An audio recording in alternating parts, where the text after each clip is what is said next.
bilang panimula, Sir Jason, ay ibahagi mo naman sa amin at sa ating manonood ang kahalagahan ng nalalapit na piyesta ng Bayan ng Mugpog bilang parangal kay sa santo natin, San Isidro Labrador. At gayon din, yung mga pangunahing mga gawain natin at programa na inaasahang magbibigay sigla sa pagdiriwang ng kapestahan ngayong taon. Ayan po. So bilang pagdiriwang po ng kapestahan ng San Isidro Labrador po, lagi po nating ipinapaalala ang pagpapasalamat para sa masaganang ani po ng bayan ng Mugpog. At dahil po dyan ay may mga konting aktibidades po tayo na naka-line up. Actually po, ito po ay before the crisis po ay medyo marami po yung programa natin na inilahad sa ating local chief executive. Pero dahil nga ni po nagkaroon tayo ng crisis ngayon, medyo nilimitahan po natin ang paggastos dito po sa munisipyo ng Mugpog.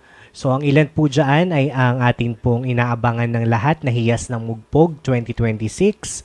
Pati na rin po ang Kanga Festival on May 13, 2026. At meron din po tayong fun run, takbo para kay San Isidro at palaro po ng lahi. Kasabay po yan, magkasabay po nagaganapin ang fun run at ang palaro ng lahi po sa kapestahan po mismo, May 15, 2026 po sa ating covered court po. So, ang lahat po ay inaanyayahan na makisaya po dito sa week-long celebration po ng kapestahan po ng San Isidro at ang 219th founding anniversary po ng Mugpog.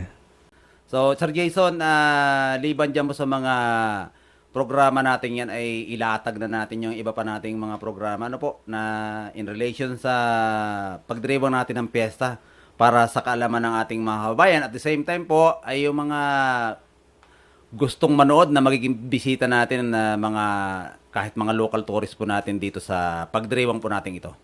Ayan po. So bali po ulit ko po, May 9 po, 7 p.m. po ay magkakaroon po tayo ng hiyas ng Mugpog 2026. At sa May 13 naman po, umaga po yun, 7 a.m. po, ay isa-celebrate po natin ang Kanga Festival.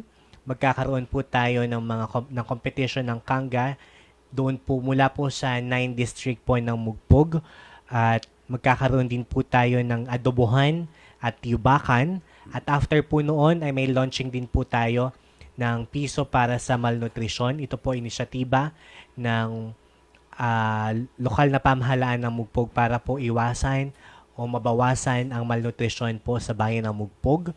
At after po noon ay magkakaroon po tayo ng community food sharing po. Lahat po ng niluto ng bawat barangay, ng bawat distrito ng bayan ng Mugpog ay pagsasaluhan po. Ito po ay in celebration po sa 219th founding anniversary po ng bayan ng Mugpog, ang Kanga Festival po. Dahil nga ni po ang ating pong Kanga Festival ay pasasalamat po para sa masaganang ani. Kaya po ang lahat ay inaanyayahan na dumalo sa ating pong community food sharing. Kung ano po yung meron doon, pagkakasyahin po natin yan para po sa ating lahat. Yun po.